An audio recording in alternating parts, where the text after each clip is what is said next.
You're watching PEGRI TV, Rhode Island's public access channel. The wheel is turning and you can't slow down. You can't let go and you can't hold on.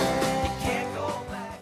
Hello and welcome back into my wheelhouse. It is October 22nd. We have NBA basketball. It's my wheelhouse, too. Yes, it is. We also have the World Series with the Boston Red Sox starting tomorrow. Very exciting. Good job, Sox. And we got a promising season for the Pats. So everything is looking great in New England sports. Life is good.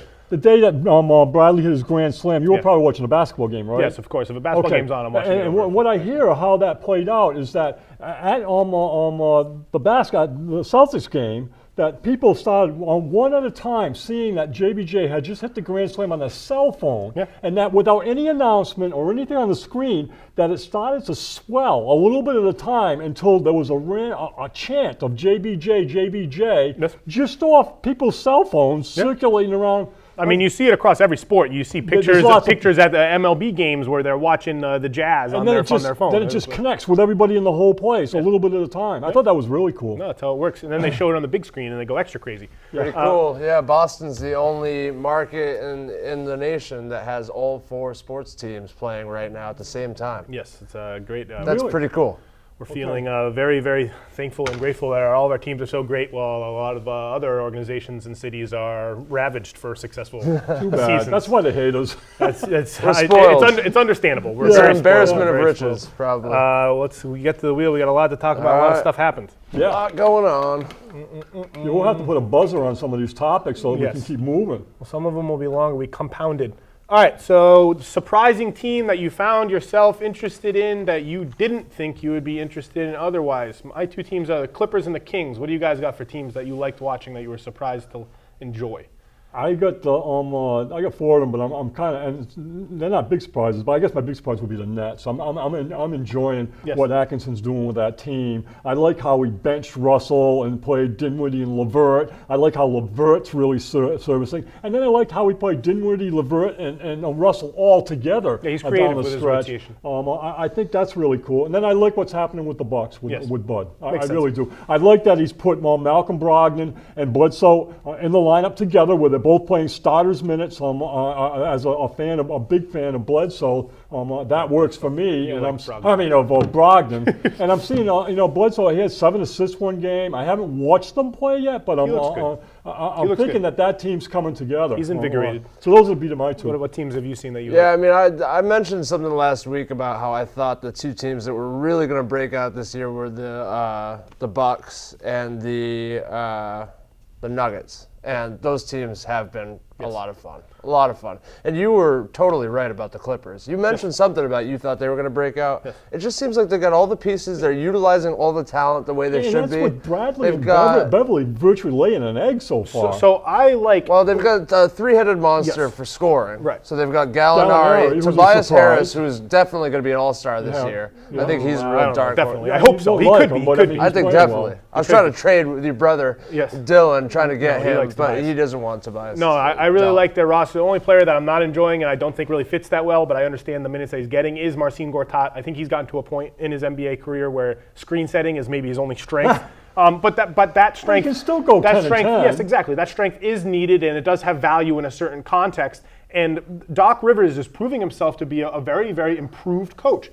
I think he's doing a great job with these rotations. He's doing a great job at maximizing the value of each of his guard spots. We're going to talk more about Shea later, but the guard rotation of Shea, Lou Will, Avery Bradley, and Patrick Beverley, even with Beverly and Bradley kind of struggling so far, he picks the spots with each of those guys for who's going to get minutes when, who's going to be on the floor when the opposing team has defensive guards, defensive wings, or if they have a Harden and Eric Gordon or what have you. And it's working. And this team has a surprising amount of chemistry for a lot of guys that haven't played a lot of minutes together. Harrell plays really aggressive brand of basketball, and that is consistent around their entire roster. I think what he's doing is riding the hot hand defensively for the interior, because he had Boban that first game. Boban looks great. Was absolutely destroying the Nuggets for the first half at least. Yeah, the Nuggets don't know how to handle Boban or anybody huge like that. I don't know how anybody would. But then, this last game, Montrezl Harrell, like you said, he played really well. And I don't think Gortat's going to end up getting more than 10 minutes a game. Well, I think that he's just going to continue. I think 25 maybe. He only played 8 minutes last game. Yeah, I think that they're slowly going to just be an even distribution between those three guys, Harrell, Gortat, and Boban. We know that Boban. If Boban's going to play, I love that. We know that Boban can't really maximize his value in terms of what he offers, in terms of efficiency, and in terms of his motor once he reaches over 20 minutes because of just overall his frame and just the style that he plays. His sweet spot is somewhere 15 to 20 minutes, and I think that Doc is stirring the right medicine there where he can play Boban 18, he can play Harrell 24, and he can play Gortat 17, and it's going to work great. I love what this team is doing. Up and down, they're aggressive, and they're just super naggy on both ends of the ball, and they're really, really frustrating for the other team. We're seeing lots of frustration come out for their opponents. That's what Rivers projected, is that defensively they're going to be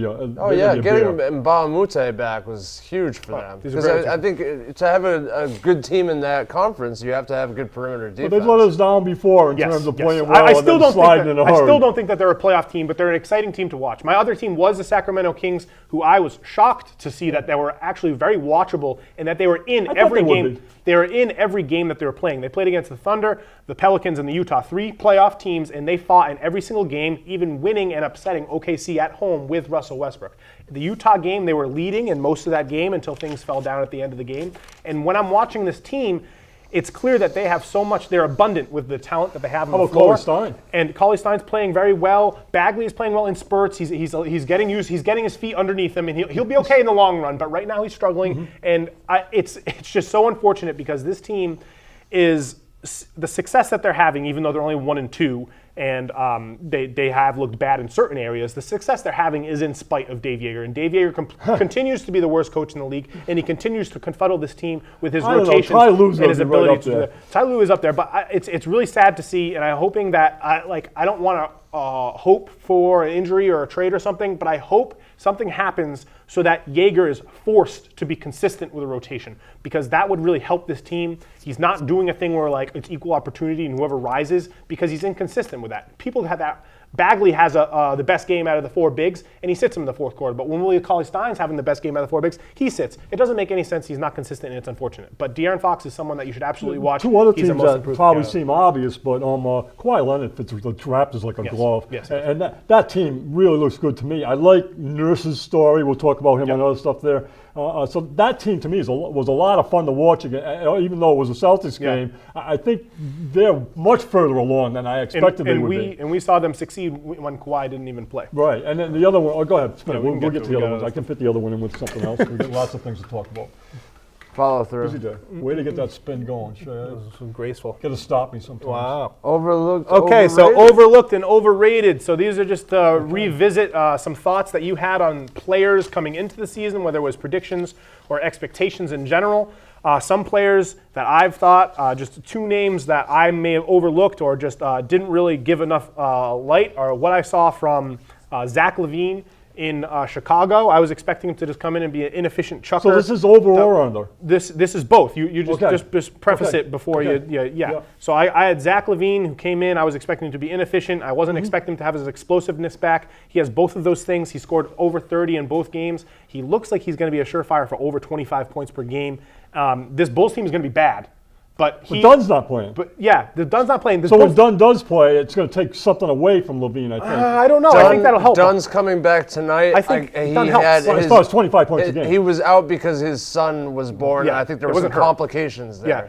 But I think that Dunn helps LaVine because he probably alleviates some of the defensive pressure for him. And I think he's going to continue to really, really push his offensive skills on the defense. Some of his shots. I think he looks great, and I'm very excited for what he looked this year. Too. I think the Bulls are going to be terrible. My other player is, shockingly, I thought he was going to have continued another bad year, but maybe it was something to do with Jimmy Butler. But I thought Andrew Wiggins has actually looked really good. Yeah. He's more aggressive. He's more aggressive on both ends of the ball. Defensively, he's been tapped in. He's averaging close to 2 steals a game in the 3 games that they've played, and he's been fighting really, really hard. He's upped his free throw efficiency back up to over 82%. I think he's around 88 right now, and he's still at that high volume, close to 6 attempts in a game. I think right now he's looking like the player that people are saying, oh, what the heck, he should be this guy, he's closer to being this guy, and that excites me. And Shay, that's in tune with what you said last week about when Butler went off on him in practice and he dabbed him on the way out. Yeah. He's immune to that stuff. No. And I'll throw out my underrated guy right away. I mean, overrated guy right away. And you can't continue to tell me that Cat is not Karl overrated. Towns is on my overrated. You got to be kidding me. He looks terrible. And he's taken like the 6th lowest shots on the team as far as that. A year ago at this time, when you polled the general managers, he was the #1 choice to start a franchise, and it's really, and it looks like he is not immune to the Jimmy Butler situation, it's and the way that Wiggins is, and it's exactly playing off that. So I think at this point, you've got to consider He's him. only averaging 17 points a game. He's a career 12 rebounds a He's game not guy. taking any He's shots. only averaging 7. So he's not aggressively seeking out shots. He's not hunting right, and offensive perennially a guy opportunities. who's near 55% from the For a field. He's talent shooting like that. 45. He's weird because if you look at his game style in comparison to what he was as a young player who's a dominant low post big, he still he's does still that in young. spurts. Well, Yeah, I know. But now he's he's forcing his unicorniness onto the game, and he's trying to stretch the floor too much, and he's too frequently spaced out the three-point line. He's looking too much like a Ryan Anderson out there, rather than like a dominant low post scorer who can stretch the floor. Utilize your body type. Yes. I mean, come on. And speaking of the Timberwolves, Jimmy Buckets, I think I overlooked him. Yes. I think in talking about all the drama, and I think rating players, I rated him 25. And I really regret that. Yeah. I think that's too low because I think he came out really, really strong. And I think he said a lot of good things after that game.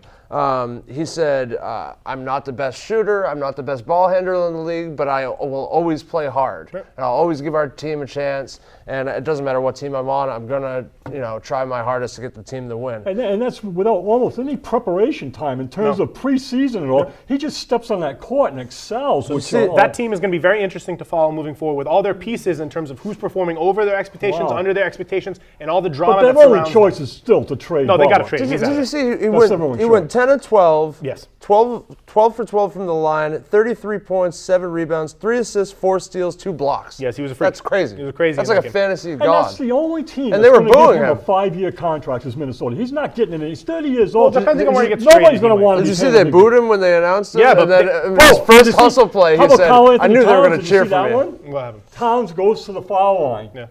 Jimmy Butler. The opposing fans started doing the Jimmy Butler Oh, my chant as God. Towns was shooting his It's a foul good chant. shots. It's a good chant. It's good. The good I antagonizing. thought it was creative. I Good thought it was antagonizing. pretty A good. few other guys I think I overlooked. Joe Ingles, Yes, just definitely. such He's on my a list. great scorer. Looks like, he's like 30 years old already, right? Yeah. No, I I think he's 29. He's a gritty knocking gritty down threes at defender. about 50 or 60%. Yeah, you got to watch out when he's I wide couldn't open. put him on my overlooked list because I was in. on him. I had him on my own horn list. What about Timmy I love him. Hardaway? Tim Hardaway. scoring. Out. I'm out on Tim Hardaway. I think he's I'm falling out. back down to earth. He's He falling back down he to earth. really who I've chucks been him in on up, all huh? along, and I'm really in on, and I think is overlooked, is Miritek. Come on. Yes. Miritek is I've overlooked great. him. I've overlooked Yeah, him. And they're letting him. him chuck him too. And yeah, so that's really cool what's going I on. had Randall on my overlooked list as well. I thought that he's looked well. He's been in off the bench as a sixth man. Gentry has been able to mesh those two with Gentry's Davis doing a nice well. job and it's there. been And doing Randall's knocking down threes too. Yes, he is. We've never seen that before. That certainly is a fun team too. I mean, 149 points in a game, and I know that's other stuff. How on about there. one other overrated guy from you?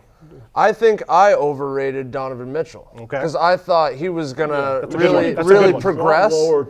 I overpaid for him in our fantasy league. I thought he was going to progress and become more of a playmaker. He never averaged in any month last year more than 4 assists a game. No, he's not a passer. And in 71 minutes throughout the first 2 games, he has not gone over 3 assists in a game. Doesn't surprise So me. he's got 5 assists in 71 minutes. Yeah. That's not good. So I may pay the price for saying this, and I may come back to haunt me, but I think that Kyrie is very overrated at this point. Okay.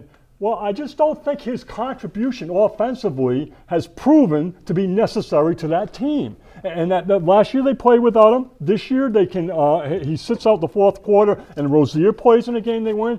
I'm not sure that he's That game was everything that sealed we've been already, sold though. in terms of what his value is offensively for that team. I think it's overrated what his value is offensively to that team. I think you might be overvaluing a poor performance, maybe. I just don't think that he's clicking yet 100%. He's Right. not yet in the I groove can't wait for the offensively, haircut. I mean, he- come on. I like the fro. I think that's I don't at all.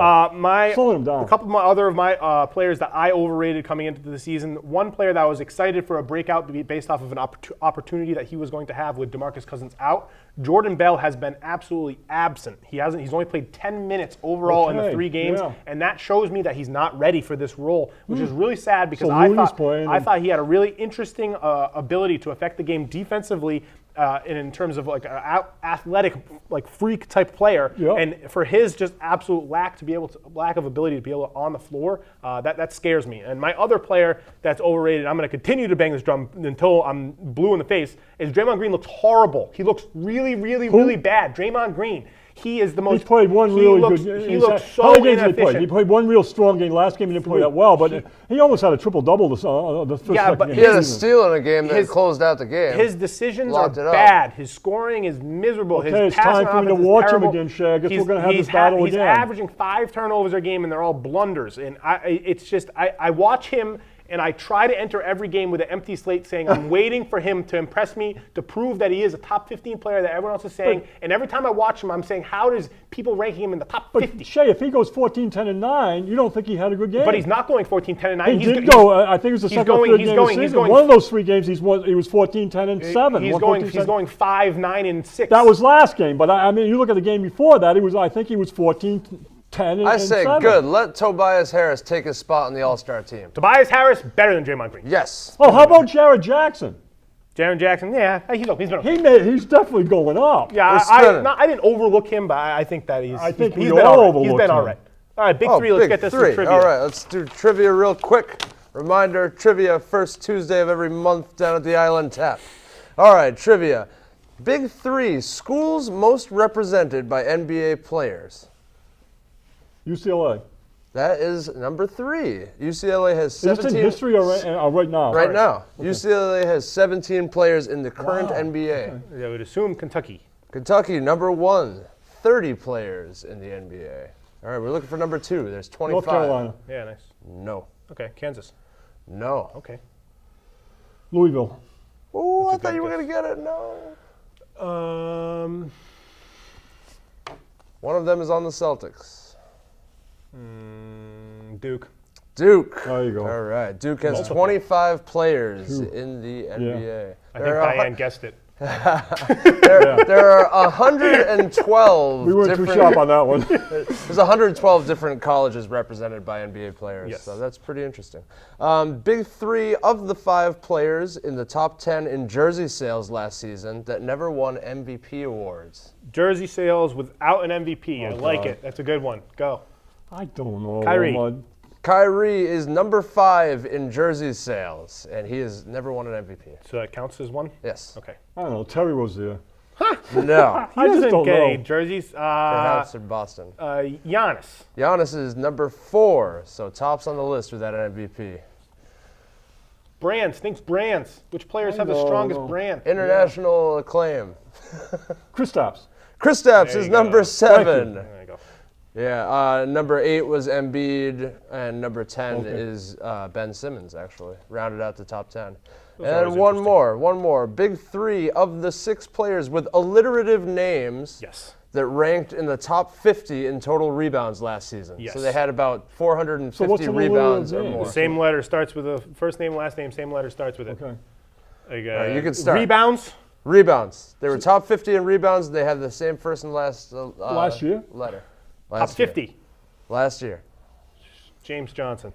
No. I'm just gonna name the first ones that I can even think of. Give me some teams.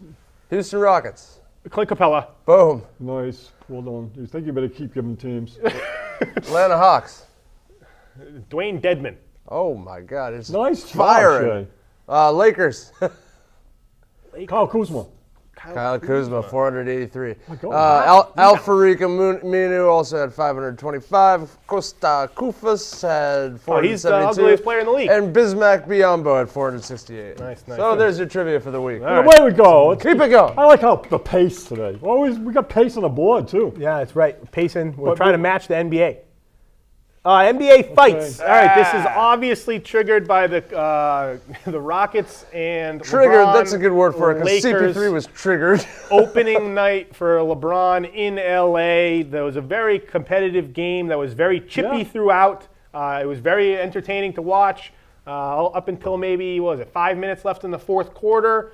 Harden takes it to the hoop, and frustration seeps out of Brandon Ingram's body. Absolutely. Formation into a shove of Harden that develops into some jawing between Chris Paul and Rajon Rondo. We are now aware that Rajon Rondo spits on Chris Paul's face. What a well-disguised I didn't spit. see the spit. You gotta watch it. It's real It's subtle. real. How did he It's do real it? Was it subtle. like I don't even know if you could spit like It's real. that. It's like the most It's like subtle. he must have Is he practiced like a that. camel? It's very, Or it's like very is it camel-esque. like an alpaca? disguised, Very so camel-esque. you can't really see it. So Rondo spits on Chris Paul's face. Chris Paul pokes Rajon Rondo in the eye. Rondo hits Chris Paul with a left one of the hook. best. One, Chris 2, Paul 3 comes punch. back with the That's uppercut. gotta be Uppercuts. Yeah, I know. I'm all in for But I uppercuts. like them All in for Rondo. Boom, uppercuts. boom, Yeah. boom. Okay, that then was Brandon like well Ingram. done. He's been in fights before. I Yes. wouldn't have thought that Rondo's been in fights Brandon before. Ingram flies And in the way with he a was sucker juking punch around the back, and he hits Chris Paul in the head with a hook. So those three players all got acquitted And for then their... LeBron took Yes. CP3 out the club. They all got issues for I'll that. So that Brandon Ingram got 4 games, Chris Paul got 3 games, and Chris Paul got 2 games, and Rajon Rondo got 3 games. I think Brandon Ingram is the big chump of this situation. Absolutely. Yes. Because They were that gonna was, win that game. that was a good game, and Yes, they had they were right momentum. there. It was. I What's he texted, thinking I about? texted my buddy It who's a wasn't Lakers fan. wicked, and I dirty said, charge or anything. It was an accumulation. Just a bad It was an call, accumulation. if anything. why did this even develop? Like, he's never no, been this no guy. reason. No. All of And a you sudden, would have he's thought, going and to try then to act with like a Lance tough guy? Stevenson has to pull and break up the fight. I mean, who would mean, have thought it would have been Ingram that was going to go you off? could really see that both James Harden and Chris Paul were antagonizing Brandon Ingram all game. They were Okay. switching on to him, and they were grinding his gears. They were getting into Okay. him. They It were worked. holding him off ball when they were on defense, and Brandon Ingram was becoming exasperated. And I think it just cultivated into him losing control. Well, he and might he said be- that. He said, I lost control of my emotions. I need to keep that under wrap moving forward.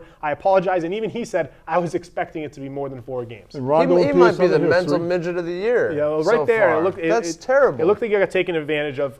So what do you And think that's about? 2 of my players, what do too. you- yes, I'm Chris- excited. I got Chris Lonzo. Paul and The Rajon only thing, Rondo. what bothers me about this topic is that this fight, nobody got hurt. No. But the 2 that are freshest in my mind, it's Rudy Tomjanovich and Kermit Washington. Yes. And what reminded me of this year already was when Marcus Smart came in from behind to break up a fight earlier in the preseason. Remember when he did that? Yeah, and we Same had thing to pair him happened. off. Same thing happened to Rudy Tomjanovich. He was coming like really pretty quickly at the fray, looking at, and Kermit Washington doesn't even know he's really there. He turns around and hits him squarely in the middle of the face and just destroys his face. Right. So that just about ended his career, and it really ended Kermit Washington's career. So that when you're talking about these things, when something happens bad like that, it's not like I can't get excited about that. That was really, really tragic and brutal to watch that play. And Kermit Washington did not have a history of being like that at all. Something's funny that you should pay attention to if fights happen in the future. The subsidiary players that don't start the fight, when they come in, you can tell who is used to being in fight situations for what player they grab. If a player comes in and grabs one of their own teammates, that means that they're probably less familiar with the fighting situations, because if you're restraining your own teammate, that leaves them more susceptible to get hit again.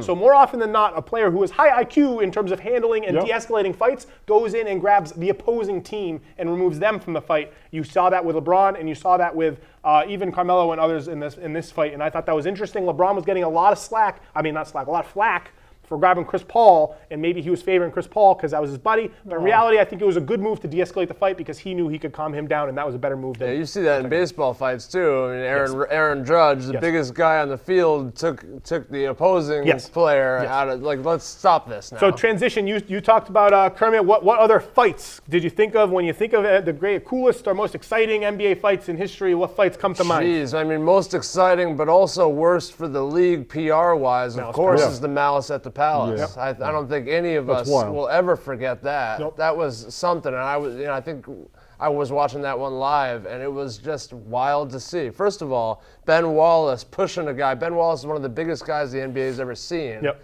And, Ron Artest gets pelted. All of a sudden, a fight on the court ends up being a fight in the stands, and it was just utter melee. And that was the craziest group of haymakers I've ever seen, and that was involving fans. The which was worst fight I unfortunate. ever that I ever saw really, and look it up sometime. It connects to the pros because Bill Musselman was the coach of Minnesota when it happened, and Dave Winfield, the Hall of Fame baseball player there. But look up the Ohio State-Minnesota fight sometime. They've called it a public mugging or a cowardly display of violence. Luke Whitty, who's a really good player, 7-footer, they're both 4-0 in the Big Ten. They're both best team. It's at Minnesota. Luke Whitty goes up for a shot and gets creamed, and the guy lays him out on the floor, all right? Guy goes to pick him up, he offers his hand, picks him up off the floor from Minnesota and knees him in the groin as he picks him up to lay him out again. He's taken off on a stretcher. Dave Winfield comes off the bench, punches a guy in the face 5 times like this. They take Luke Whitty off on a stretcher, and the fans boom all the way out. You should see this thing. It's awful. It's no provocation at all, other than that they were getting beat. So in the offseason, I try to go back and I try to watch as many games from the NBA history that I haven't seen. And I wanted to go back this past summer, and I obviously didn't know fights were going to happen, but something I focused on is the Barkley and Lambeer rivalry between the two of those guys, and how that was always chippy and always feisty. And I watched, I think, 3 total games. In the first 2 games, I was disappointed. I think I just clicked the wrong ones because it wasn't one of the ones where they got into the sparring fight, but they were always in each other's face. And in the third game, they just get into a huge brawl, and it's very exciting. They're throwing each other right over into the camera crews. They must have connected on like 3 or 4 punches both to each other. No defense happening in these fights. It's all landing punches. That one, and then in research today, maybe the most highlight-worthy fight that I've ever seen. 1966, Willis Reed literally fought the entire Los Angeles Lakers team. It was the most impressive thing I've ever seen. So Willis Reed, and what instigated it didn't seem that radical at all. Willis Reed was just on offense. He gets bumped in. Was that the Will Chamberlain? I don't know who was on the Lakers team. Yeah. I watched a short little clip where they interview a bunch of players, including Willis Reed, and he was like, "Oh yeah, I was out of control." But Willis Reed, he gets in a little scuffle. He punches one guy, and then it slowly starts transitioning towards the Lakers bench. And then Willis Reed, legitimately, one by one, is punching and knocking out, walking down the bench, each Laker. I never who are heard that. standing I up. Lakers are standing up, and they're trying to corral this guy, and he is he's fuming. He was a beast. And he is taking, I swear, he must have punched 13 people out in this fight. It was very impressive, and it was just him. No one else on the Knicks was in this fight. So why did he get suspended for like a year or something? He got fined $50. $50. $50. That's the old days, huh? $50. Hey, I'll give you another one back from that era. Jail. Sam wasn't Celtics. Sam Jones, that's Sam Jones, and Wilt Chamberlain. Sam Jones elbows Chamberlain to where he hears the grunt, and Chamberlain comes after him, and you can see this on film too. I think it's on film. Sam Jones goes running to the sidelines, knocks a reporter, grabs the stool, and stands there in front of Chamberlain, and Chamberlain goes, "I'm going to make you eat that stool." and Sam Jones goes, "Not before I get your kneecaps." Oh boy, that's exciting. Wow. Yes, there's lots of interesting fights. Yeah, a lot of the 90s was like kind of like overhyped fights in the early 2000s. Like Shaquille O'Neal was involved in a couple, and it's like if he actually wanted to fight this guy, he would kill them. Yes. Like Hey, he see what would Shaquille be O'Neal locked said, up. It's an odd quote, but he says, just recent from the Rondo Paul one, that Rondo's the best point guard of the two of them. Rondo, Shaq. Chris Paul. That's Oh, there was a good one with Kobe and Chris Childs too. Yes, where, yes, like, Chris Childs. Childs connected. That was on the him. one too. Oh, yeah. And then I like Chris the guys that Childs, really look like they and know how Chris to fight Childs like Rondo. afterwards That was said, "I cool. didn't really put my shoulder into it because I didn't want to hurt him." Here we are He's enjoying like, the fights, and that it still makes me think of Rudy Tomjanovich and Kermit. Oh yeah, he Washington. didn't enjoy that one. Yeah, You Chris, can get Chris hurt in Paul and those Rondo situations. obviously You can end have careers. Chris Paul and Rondo obviously have a very dubious past Oh, that's going for back Yes, sure. they do. That is for the sure. late 2000s.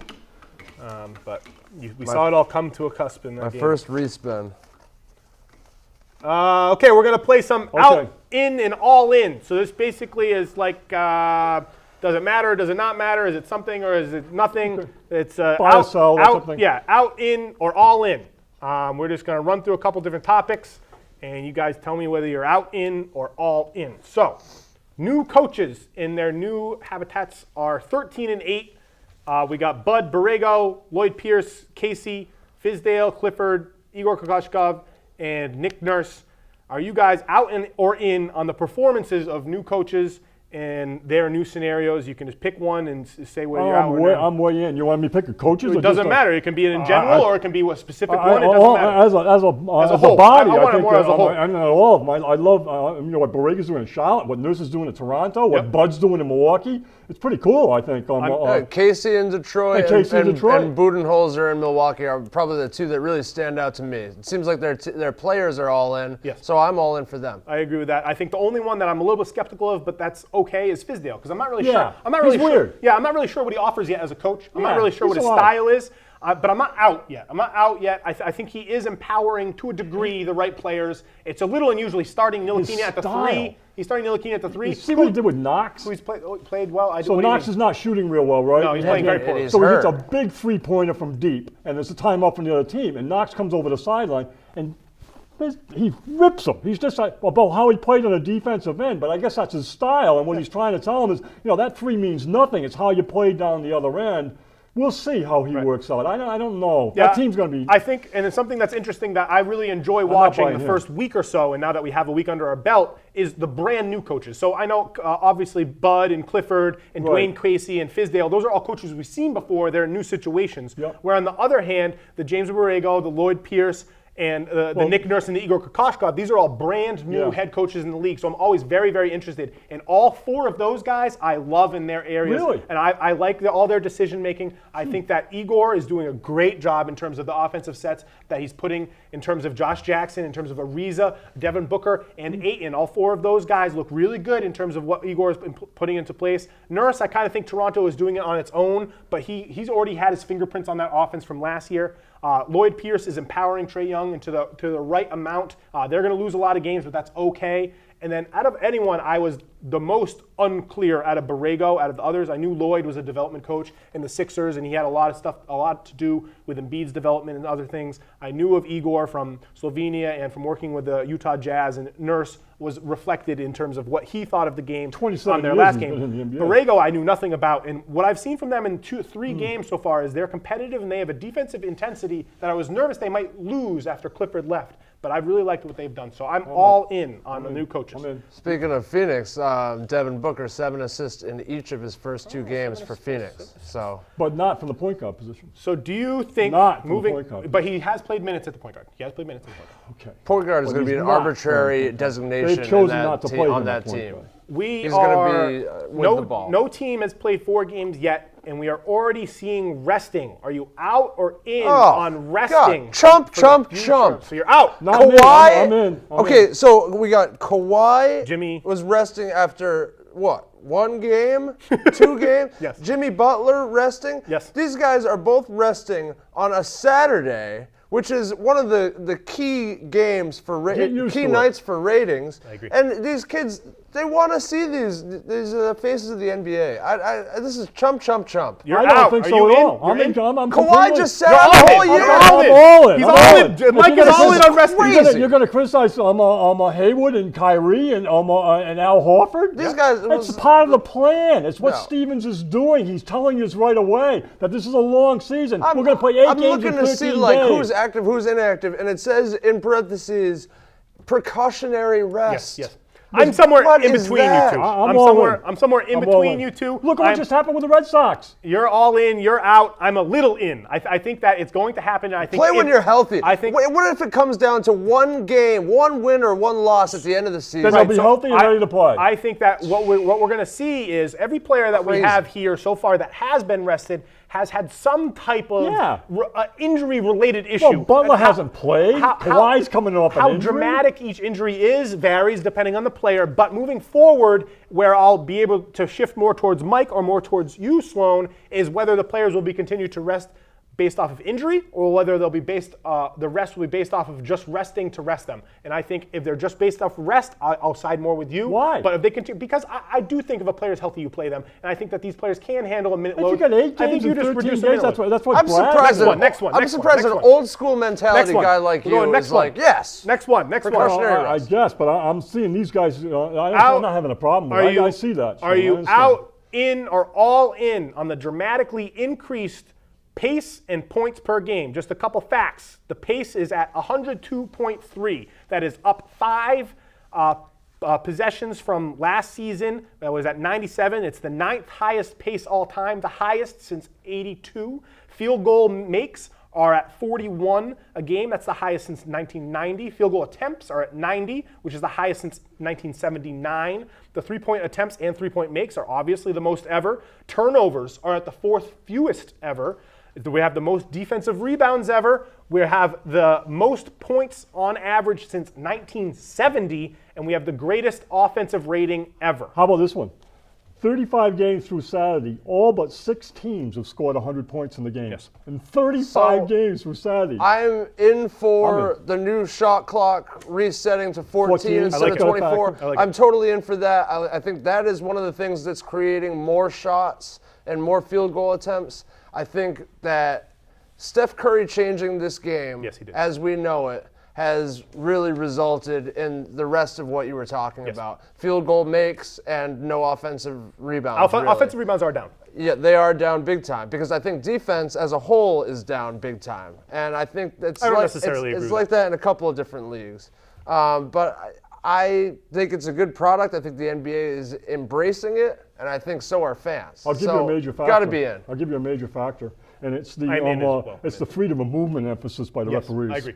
And when you watch, I'm really I've seen too I'm much of having that, trouble by the way. grabbing onto that because as It's a little finicky. I would No need pun to I would intended. need to talk to an official. What are they doing on those on those pick and rolls, on those pick and pops? Where we saw one with the Celtics where Kyrie hit a 3, Tatum hit a 3, and you don't even know what Horford did. Right. And something happened in there, so I'm not even sure what the definition is, but it's playing a factor. Well, I like how the rule is affecting certain aspects of the game. I like how it's restricting illegal screens, and that is something that happened. Okay. And I love Al Horford, but he is perennially among league leaders in illegal screens. And even though it hurts the Celtics, I appreciate that they're weeding out some of these illegal screens that he does because it also affects other really bad arbitrators of that. How about Well, Jaylen Brown? he knows he's committing illegal Yes, screens. yes. But If how about if he Jaylen- thinks he can make a shortcut, then he's going to do it. Jaylen Brown playing Kawhi Leonard, he's in foul trouble almost immediately. And what Brad Stevens has said, look, we've got to get used to this. But right now, I'm teaching these guys to get low and get in a stance because you cannot. So- you've got to develop your defensive skills to play that way. And Jaylen Brown's not doing I it. think something that this increased pace and increased offensive superpower style of basketball yields is the emphasis to be better at defense. And if you are a good defender, that is so much more impressive than when you used to be able to hold on defense because that was an easy way out. If you're good at defense now, that is in spite of all the rules against you being good But at I think defense. only about 20% of the league is actually really good at defense. I disagree with that. I think there's a lot of good defense in this league, and I think that this see. pace is happening at the high level because the league can sustain it. It has the ability and the talent to sustain high scoring, to sustain good basketball. We're not seeing offensive onslaughts with no defense. We're seeing offensive onslaughts with good defense on the other side of the ball as well. I don't think it's in spite of poor defense. I think there's good play on both ends of the ball. It's just that players are so talented offensively that we're seeing peaked and spiked scoring it's as well. definitely a new thing because you're seeing like Utah is giving up 122 points a game. Defense, they're giving up 122 a game. Utah, which is hard to understand. Well, but Quinn and Snyder, I think that's partly because Donovan Mitchell needs to stop hawking up shots and shooting at I 30%. think his shooting percentage is going to be in the 30s if he keeps shooting this way. So I like how Quinn Snyder says it. Quinn Snyder says it's not pace, it's thrust. And what he's saying is the thrust of how when you get the ball, it's pushing it up like that. That's where it's happening. It's not really the pace. It's not the fast break finishing pace. It's the thrust It's that between. too, It's but the I tell you what, the transition. Lakers are going to have a lot of trouble if they can't guard people like James Harden and Kevin Well, Durant. look at what Did you happens see when, Kyle Kuzma? He was just getting absolutely destroyed. When Javal McGee's out of that game, They've got Ingram and Kuzma and James up front. You can't play in the NBA with I don't that. know why So they're to not clarify, playing we're Jamal Murray. all in. We're all in, not all in. I don't think anyone's all in. I think we're all in. I agree. in. New Orleans 149 against. All right. I thought it was triple overtime or something. Yes, it was a blow. That was a oof boy. All right, out in or all in on the G League, instituting a new rule allowing for $125,000 contracts to 18-year-old high schoolers hoping to reach the NBA but not old enough to go enter the draft. They can sign with an agent. They can sign to marketing and endorsement deals. We've seen experts judge how much this means. We see the negatives of the G League and why a high schooler may not want to go to that are that there's a lot of connecting flights, there's a lot of long bus rides, there's small gyms with not high attendance, and it's interesting to compare that to the college game where a lot of those things are opposite. You're getting a lot more exposure in college. You might even have an easier window to marketing endorsement deals, so it's a really interesting development. Are you in, out, or all in? I will start. I'm out. I think with shades of gray, I'm in. I think when you're 18 years old, you should be able to decide what you want to do. You can fight for the country. You're considered a legal adult. I think you should be able to commit to playing basketball, and you don't have to go to college. But I think it all depends on how they execute this, and if it all works out. I think there's going to be a lot of legitimate concerns logistically that might complicate matters. It sounds like you're out. You're out. Double thumbs down. I think we're all out. I think what's being overlooked here is the quality of play. And the G League does not develop elite players. You look at James Young, you look at Mackey, Jordan But that Mackey. might change. They don't develop on front. They don't develop elite players. So that if They haven't had elite. the college game is much stronger defensively. The coaching's much stronger. I think you're going to do better coming out of the college game. More preparation out of the college game. If a kid doesn't want to be in college, I don't want them in college. I don't want them taking somebody else's spot. I get that, but Sloan, they only got to stay 1 year. They don't have to go to a freaking class. Yes, I agree. That's the NCAA sick of problem. that. But they don't have to really go to college. They don't have to really go to college. All they got to do is hang out, because all they need is to do is pass 4 of the weakest courses in the school, and then they never have to go to a class in the second half. So at what point are they just going to, take the elite college teams and just not even have them affiliated with colleges? Well, a start will be the sneaker company's not paying them $150,000 anyway. So this the reason why I'm out is because unless there's a full-fledged, top-to-bottom, highly detailed plan to eliminate this, each step that's slowly instituted is just going to be a really, really minuscule domino for the eventual big domino that does fall. So this means nothing. Yeah. And whether it could leads, be 1 year. right, whether it leads to more things that eventually lead to that big domino, sure, maybe that could be it. But right now, this means nothing. Especially the fact that when you think about it, 5 years ago, the big question with college basketball was, should the players get paid? And now we've really, really grown in terms of analysts, coaches, former players, current players, everyone around it, even like some constituents from the NCAA all agree the players should get paid. Yeah. Now the question is, are the players getting paid? And I think we all need to grow and realize that the players are getting paid already. So offering alternatives to college where you get paid, that's a bad alternative because they're already getting paid. We need to offer our alternative where they can get paid, but also be able to enter the draft, also be able to get that shoe deal money earlier, and maybe even still go to school if they want to go to school. I think the correct solution is allowing the player to go to school, also sign an NBA contract, and be able to sign endorsement deals. They need a mix of everything. And the government can make that happen because the government would probably want to get some of their money, some of this income. They want to be able to tax them, right? Right. Yeah. So we're all out. Related, we're kind of continuing this conversation. Are you out, in, or all in? We already know Darius Baisley, this guy's story. He was going to be one of the first people to just not go to Syracuse, not go to college, and go to the G League. We recently found out that he's dipping out of the G League, not going to the G League. He's going to work on a year to train. We just found out that he signed an internship, but it's going to be an endorsement deal with New Balance Shoe Company. Wow. And he signed agent Rich Paul of Clutch Sports, and this contract is going to be $1 million guaranteed no matter what, with incentives, performance incentives for up to $14 million. So I, in contrast to the former topic, am all in on this because I think this is a bigger step towards the eventual end line, finish line for what the NBA, NCAA, and all minds in the basketball universe want from this. I think that showing a player can go out and get this type of lucrative and large endorsement deal, maybe in concert with a G League contract or in concert with hopefully some screen time and some watchability through college games. This is what's more attractive to a player. A player in high school sees this shoe deal, even with its New Balance. New Balance is rising in terms of people in my age demographic. I'm literally wearing New Balances right now. But this is what 18-year-old kids care about more. They don't care about this G League 125 because they see that and they're saying, people, this guy over here at Arizona, he's offering me $500K and my family, I can go there already. Well, this is what matters, and I think this is a big difference. This is great. I mean, the kids these days, they're becoming entrepreneurs and they're self-taught entrepreneurs, and especially with social media, some of these Instagram accounts, these kids are 16, 17 years old and they're really good at basketball, but they're also really good at public relations and marketing themselves. So if you're developing your own brand and you have a following of 100,000 people, then geez, you deserve some money. Yes. And if other companies are saying, well, this person can use their exposure to promote my products, I need to pay them. I mean, why the heck not? And it's very obvious based off the player of Basley's caliber. I mean, if you're thinking about this guy, he's a borderline first-round prospect. Some people have him as high as like 15, but I've seen other people have him as low as 45. He's very, very up and down. He's very polarizing. He's kind of like a wild card. Right. He looks promising, is he big? but he's like a swing forward. He's a swing forward, but he's intriguing. But if you parallel this guy who has next to no following on social media to someone like a Zion Williamson who has millions upon millions upon millions of followers on Instagram and Twitter, and you think about what that guy's sellability and markability is, this guy could probably get a $35 million marketing deal right now. Yep. So it's really interesting to think about. I think this matters. Zion's got a cooler name, though.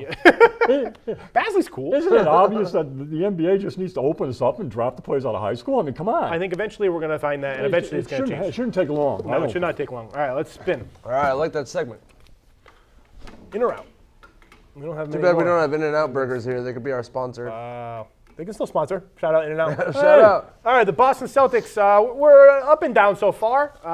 We saw good wins, not necessarily a good win. We saw a win against the New York Knicks that was closer than comfort. I mean, the Knicks are a scrappier team than we thought. No, they're not. No, they're not. They're the Knicks scrappy. are terrible. They can score. The Knicks are terrible. They cannot score. They're bad. They're bad. That was a bad game to win. That was bad how we won it. We should have blown them out. What we saw in the first quarter was what I was expecting. What we saw in the second and third was blasphemous. And then finally, hopefully that we can connect first and fourth quarter against cruddy teams like the Knicks rather than second and third quarter. But the game against Toronto was a very strong and very enjoyable game to watch. These are the two deepest teams in the league, and there was never a downtime in terms of the basketball talent that was on the floor. The second units are still starting caliber players, and the entire game, the flow of the game, was never stagnated by poor play. That was very exciting. Unfortunately, we couldn't carry out the win for various reasons. But overall, what are your thoughts on the Celtics so far into the season? I think some sloppy starts to games. Yes. And I think overall what you're seeing is a fluidity once they hit their stride, and with Toronto, I think Toronto kind of just played their best basketball. They played the really well. Celtics played probably C- basketball. If the Celtics are playing anywhere near their best basketball, I think they're going to be a lot better than the Raptors. Right. I think it took a crazy performance by Serge Ibaka and a really good performance by Kyle Lowry. And Kawhi played And of well. course, Kawhi was Kawhi. Right.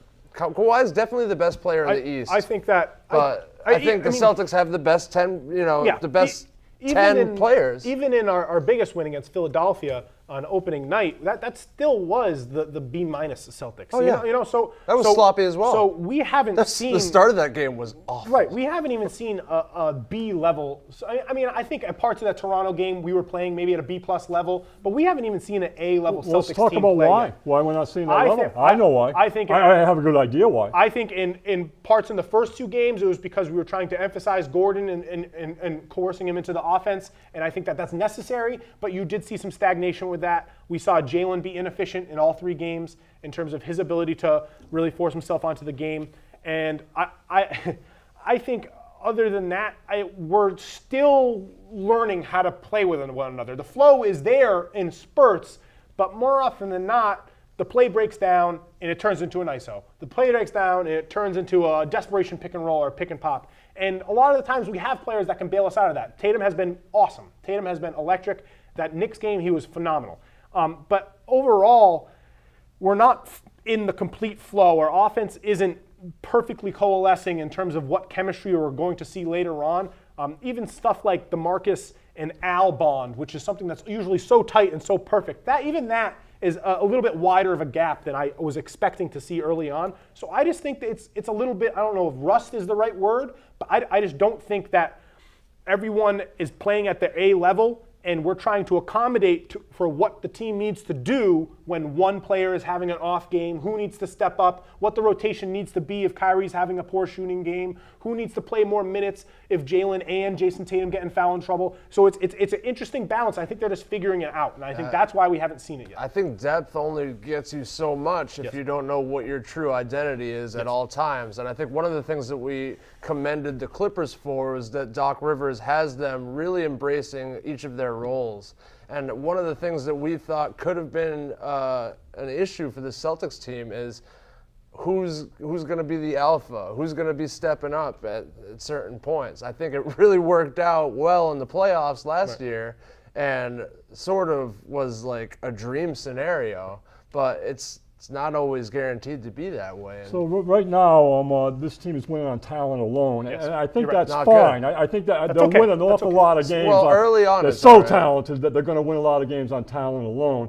I see Stevens has got a really big challenge here, and I think he's up to the task. I mean, we love Brad. We're all in Happy on Brad. birthday, Brad. It's Brad's birthday. Happy This birthday. is going to work out, and this is going to take a while before it works out. But I think they don't have role players. No. And what You're they've got is they've got frontline players, and they're all frontline players. And the more of them you got, the less defined what their playing time is going to be and all of that. If you have less of them, they know what they're going to do every night. Right now, these guys, it's up to Brad, and it's going to take them a while. I'm not sure that that this positionless basketball is what my eyes want to see. And I think I would rather have them some defined roles out there in terms of who does what. And they've got, I told you, the three wings last week, the three wings playing at once. I think I'd rather see something like Marcus Smart at the point, Kyrie off the ball, and Tatum as your main guy on the wing, and then Horford and Baines or something like that. To me, that's a better unit. And I know you've got to play them all. I know we've seen that lineup. I do think that at the end of the day, we have seen that lineup. At the end of the day, you want your most talented five starting, and you want the most talented five playing. Hopefully, they're all having good games to get that chemistry out of that five. Like you're looking at Toronto right now,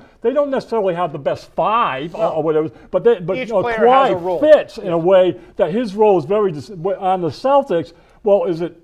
You're seeing Brown take a step back, obviously, and that Tatum's taking a step up. But Kyrie's still got. There's too many guys that are the major guy. Even coming off the bench, is Rozier over time. He still looks great. Rozier's great. He's a frontline player. Marcus Morris is a frontline player. I think Aaron Baines is a frontline player in this league right now. Baines is a good defender. They've got a lot of them. I mean, depth is and that's great, a challenge but for Brad. If Jason Tatum's the best player, then I don't think you got a championship team. I think it's. You don't think they're a championship team if Tatum's the best player? I don't think so. I think that we can. I think Tatum's going to be an amazing player. Of course, he's going to be. But that's you know what thing about Tatum is he's got stronger. Yes. And his shoulders are getting I bigger. absolutely love him. I ordered his jersey the other day. He's now a rebounder. He had 15 rebounds last game, and they were 12 good, at strong halftime. rebounds. But what you said He's wasn't stronger present up tense, here. though. Look at that move, that Paul Pierce move.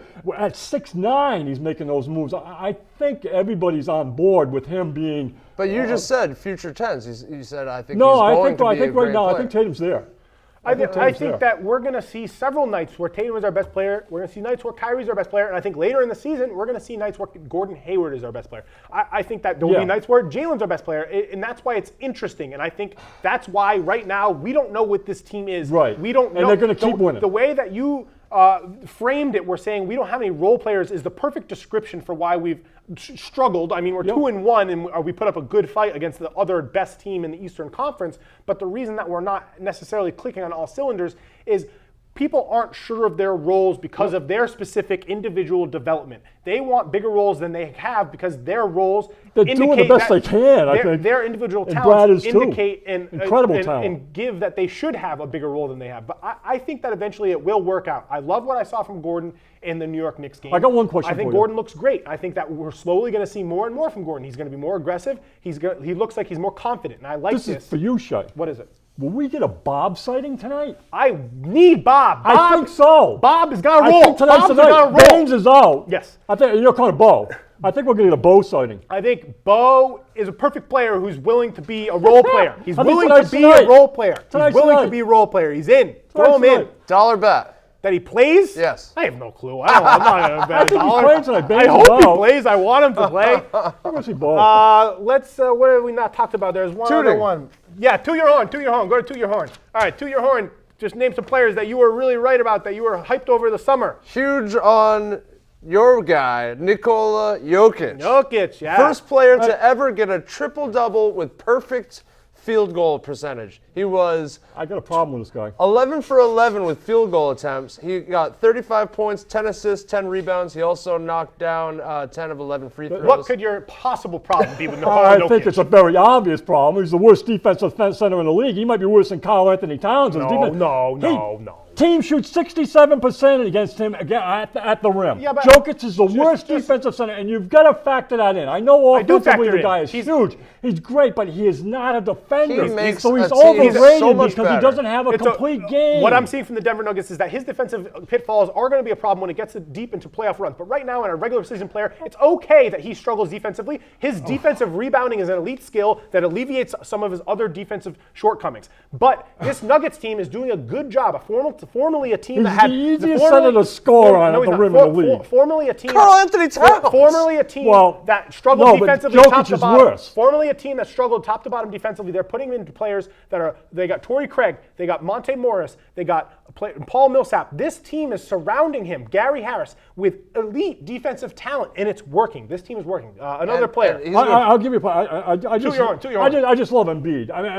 I love his quote after when they asked him if it was a rivalry. Yeah, Did you not see a that? rivalry. It's not a rivalry. They always kick our ass. It's no rivalry. So I love Embiid. I love Embiid. I got Malik Monk. Two in my horn. Yes, Malik yeah, Monk is that's electric. your guy. Malik Monk is I'll take incredible. Malcolm Brogdon. He's the second best player on the Charlotte Hornets. He is a scoring lightning rod, He's and he doing needs great. to play way more minutes. He is coming off the bench, and he's playing more minutes than Jeremy Lamb, 27 minutes a game, but he needs to be 30 Oh, I minutes. got a- one. I got to throw my guy out there. And it's Trier, Alonzo Trier. No, out. Come on. We're not talking about Alonzo Come on. Trier. I got another one. Why are you out on Not that guy? talk about Chris Alonzo Trier.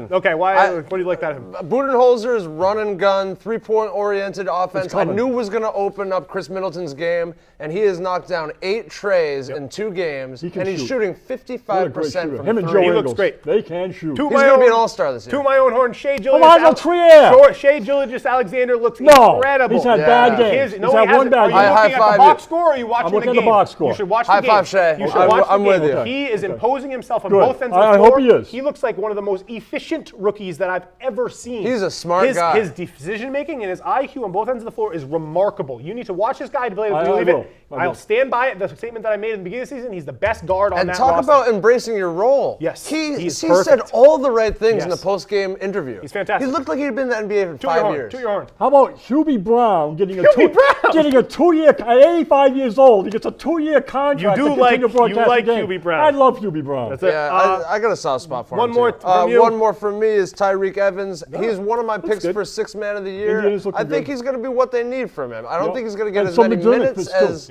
And he's not I going to get agree. as many I agree minutes so. as last year, but he can get you 15, 4, and 4 off the agree. bench.